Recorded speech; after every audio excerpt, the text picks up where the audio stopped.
On va profiter du beau temps pour terminer ce téléjournal à l'extérieur, sur des forges. Demain, c'est congé férié, c'est la journée, la fête des Patriotes en fait. Et ce soir, au Café-Bar Le Zénob, il y a une activité qui s'appelle la Veillée des Patriotes. J'ai avec moi Marc-André Fortin, Alexandre Gauthier, deux conteurs qui vont participer à l'événement. Bonsoir à vous deux. Bonsoir.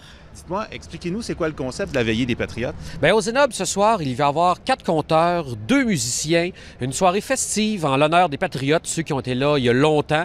Alors, il va y avoir des contes qu'on a créés. Je pense, Alexandre, que tu as créé ton propre conte, moi aussi, sur ce qu'étaient les Patriotes, ce qui représente pour nous les Patriotes. Et là, moi, je me disais, je termine le bulletin avec une entrevue de 3 minutes avec 2 conteurs. Je peux dire que ma journée de travail est terminée. Ça va être assez simple.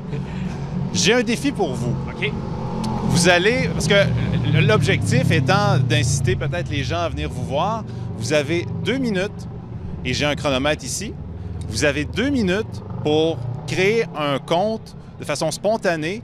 Vous pouvez vous échanger la balle si vous voulez, mais vous devez, pour les gens qui nous regardent, créer un conte. Alors, je vous tends le micro et je vous dis que c'est... Donc, Marc-André, tu passes ça? D'accord. C'est bon.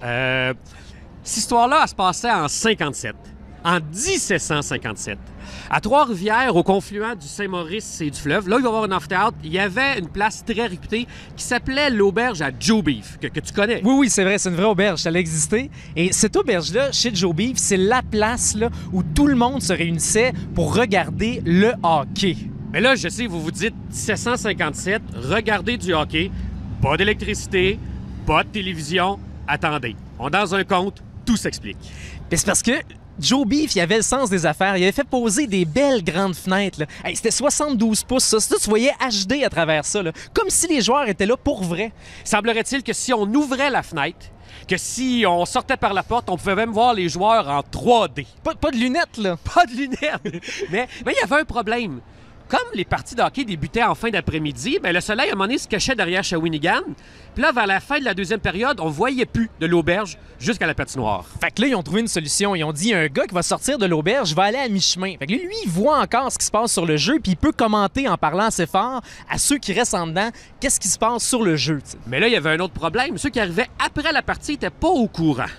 Mais là, il y avait du monde à l'intérieur qui prenait des notes, qui sortait à l'extérieur, se mettre devant la fenêtre, et il disait au monde les faits saillants du match qui s'était passé. Donc ça a été le premier bulletin de nouvelles sportives qu'il y a eu en Nouvelle-France. C'était ici, là, à l'auberge à Joe Beef à côté. Oui, et là, ceux qui se demandent, est-ce que c'est vrai tout ça? Quelle est la part de véracité dans tout ça?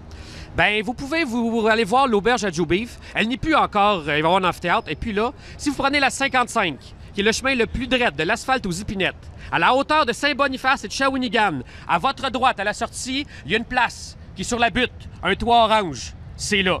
Et là, non. Là, tous les hommes à la maison, vous savez très bien de quoi je parle. Essayez pas. Merci. C'est un bel exercice de concision. On a appris plein de choses. C'est magnifique. C'est incroyable. Merci. C'est comme tweeter des comptes. C'est en 140 caractères. C'est incroyable. Merci, messieurs. Je vous souhaite une très bonne soirée. C'est au Café-Bar Le Zénob. Ça commence à 18h30, donc vous serez mieux de vous dépêcher. Oui, on commence là. Il faut y aller.